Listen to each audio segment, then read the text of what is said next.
सामने एक चार्ट लगा हुआ है जिसे हम मेडिकल होता है, जो लेडीज डॉक्टर हैं वो उनका कोई इंटरनल प्रॉब्लम है तो वो सब चीज़ें आप बताइए। भाई हथेलियों में पसीना आना काफ़ी ज़्यादा, देखिए इसके बाद मतलब कोई बड़ा बड़ा नहीं टैटू हमारी बॉडी पर नहीं है। चश्मा अलाउड है या नहीं है? तो सबसे पहले हमें दाहिनी आंख से पढ़ना है। यूरिन टेस्ट, ब्लड टेस्ट या फिर जो भी टेस्ट वगैरह होते हैं वो की हाइट वहाँ पे मेडिकल में अगर कम उतर रही है, क्या क्या डॉक्यूमेंट्स चाहिए मेडिकल में? मास इंडेक्स, हाँ बॉडी मास, इसमें जाकर के अपना प्री मेडिकल करा सकते हैं। जय हिंद दोस्तों, मैं जा रहा हूँ फिलहाल अभी छठी वाहिनी, और वहीं अंदर सर हैं वो बताएंगे हमें अच्छे से मेडिकल के बारे में। ठीक, जय हिंद दोस्तों, कैसे हो सभी? मैं अभिषेक, और यूपी के जो फिजिकल है वो ख़त्म हो चुके हैं ऑलमोस्ट, और मैं आया हुआ हूँ फिलहाल अभी छठी बटालियन मेरठ में ही, और आज हम बात करेंगे मेडिकल के बारे में। तो यहाँ पर जो भैया हैं जो काफ़ी चर्चित रहे छठी बटालियन से, नीरज भैया, ठीक है, तो वो हमें बताएंगे कि भाई कैसे कैसे क्या क्या प्रोसेस रहता है मेडिकल का पूरे स्टार्टिंग से लेकर एंड तक। ठीक है, तो इस बारे में आज हम जानेंगे। तो कैसे हो भैया? आ जाओ। मैं ठीक हूँ, आप सभी कैसे हो? बस, तो भैया मैं आपसे आज वही जानूंगा कि भाई क्या प्रोसेस रहता है स्टार्टिंग से एंड तक, A to Z आपको आज मेडिकल के बारे में बताना है। और भैया भी काफ़ी 2014 के बैच के हैं, ठीक है, तो काफ़ी एक्सपीरियंस है ना इन्होंने, मतलब 2 भर्तियों के तो मेडिकल कराए भी हैं। ठीक है, तो ये सब कुछ जानते हैं मेडिकल में क्या क्या बातों का ध्यान रखना है जाकर वहाँ पर। ठीक है, क्या आपको ले जाना है और किस चीज़ का, अगर कोई किसी को सीरियस प्रॉब्लम है तो वो उसका इलाज अब हो सकता है या फिर नहीं हो सकता, तो उसके बारे में आज हम जानेंगे। क्या क्या डॉक्यूमेंट्स चाहिए उसमें मेडिकल में हमें? देखिए इसमें हमारा एडमिट कार्ड हो गया और एक ID प्रूफ हो गया, और वैसे हमें अपने साथ सभी डॉक्यूमेंट्स अपने साथ रखने चाहिए। हाँ, और एक पेन वगैरह कहीं साइन वगैरह पढ़ना पड़ेगा। एक पेन हो गया और आपका फोटोज, 2 फोटो हो गई। हाँ, तो ये डॉक्यूमेंट्स चाहिए हमें।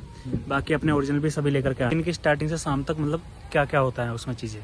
इसमें सबसे पहले तो हम जब वहाँ जाएंगे तो हमें सबसे पहले हमें घबराना नहीं है। हाँ, अगर हम लोग घबराएंगे तो हमारा जो ब्लड प्रेशर है वो हाई होगा और हमारी हार्ट बीट बढ़ जाएगी।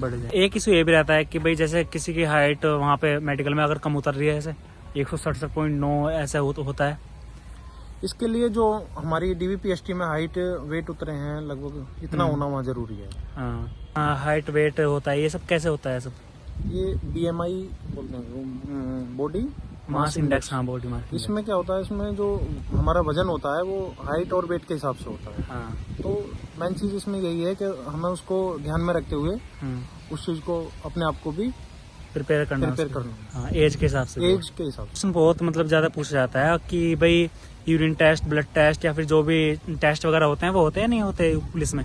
नहीं, इस प्रकार का कोई टेस्ट नहीं होता वो। हाँ, अभी तक तो नहीं हुआ है, लेकिन अगर इस बार किसी बार अगर हो जाए तो हाँ, वक्त उसके हाइट टेस्ट के बाद फिर उसके बाद में फिर यही होगा कि भाई टेस्ट वगैरह अगर होंगे तो। कलर विजन किस तरीके से होता है, मतलब हार्ड या फिर नॉर्मली होता है? नहीं, इसमें एक तरह से हार्ड ही होता है। उसमें एक जब हम वहाँ जाएंगे तो एक सामने एक चार्ट लगा होगा जिसे हम स्नेलन चार्ट बोलते हैं। हमें दाहिनी आंख से पढ़ना है तो हम लेफ्ट आईज पर अपना हाथ रख लेंगे। उसके बाद जो डॉक्टर होंगे वो हमारी राइट आंख को ढकवाएंगे, तो बाई आंख से पढ़वाएंगे। तो उसमें यही होता है। उसके बाद इसमें एक 6x6, 6x9, 6x12 इस टाइप से, तो जो सबसे नीचे लाइन होती है उसको डॉक्टर्स पढ़वाते हैं। तो उसको हमें जब पढ़ते हैं तो वो अगर हमने सबसे नीचे वाली लाइन जो होती है उसको, जो छोटे छोटे शब्द लिखे होते हैं, अगर उसको हमने ठीक तरह से पढ़ लिया तो समझो हमारी 6x6 क्लियर है। जो कि मिलिट्रीज, पैरामिलिट्री वगैरह में हाँ वो उसका होना बहुत जरूरी है। जो उससे ऊपर की लाइन होती है अगर उसको हमने क्लियर कर लिया तो 6/9 हमारी क्लियर है, और जो उससे ऊपर की लाइन है वो 6/12। वो जो चार्ट आता है वो आप अपने घर पर भी लगा सकते हो। सर अगर आप अच्छे से स्नेलन चार्ट को आप ऑनलाइन मंगाकर भी अपने घर आप प्रैक्टिस कर सकते हो। अच्छे से रट लो या फिर उसकी प्रैक्टिस इतनी कर लो कि वहाँ पे जाकर के कोई भी चश्मा अलाउड है या नहीं है मेडिकल में?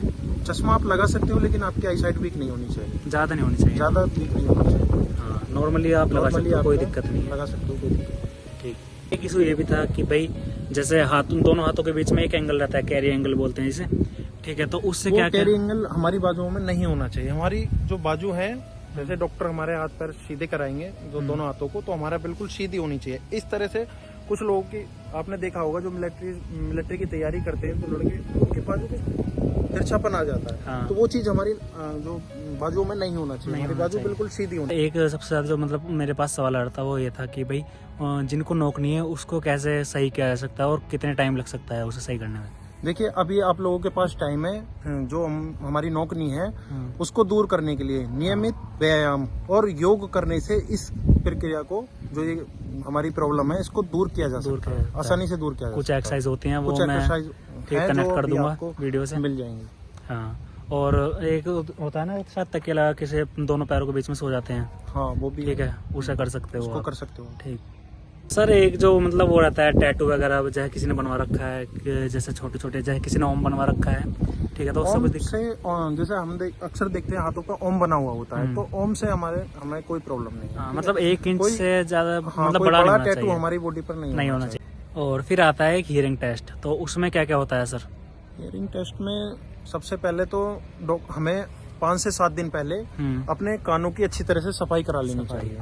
और दूसरी बात, जब वहाँ डॉक्टर्स जो हमारे कानों का चेकअप करते हैं, जो देखते हैं हमें, तो वो टेबल पर एक स्टिक को मारते हैं, तो उससे पूछते हैं उसके बारे में, क्या आपको बताइए इसकी झंझनाहट आपको सुनाई दी या नहीं, या उन्होंने 2 से 3 बार मारा, तो आप उसके बारे में आपसे बार बार पूछते हैं, क्या इसके बारे में बताइए, फिर इससे मतलब बहुत ही ज्यादा सावधान रहना, वहाँ पे जो भी चीजें हो रही हैं उन पे ध्यान देना पूरे तरीके से।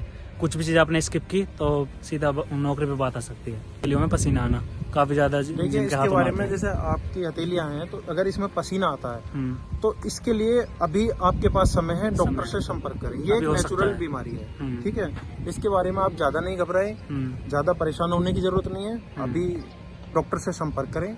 अभी मेडिकल होने में लगभग 15 से 20 दिन का समय है, आप इस बीमारी को दूर कर सकते हैं। इस वजह वो ये है कि भाई किसी को वेरिकोज वेन्स है पैरों पे ज्यादा, वेरिकोज वेन्यूज ये भी एक नेचुरल बीमारी है जो मिलिट्री की भर्ती में सबसे ज्यादा प्रचलित है।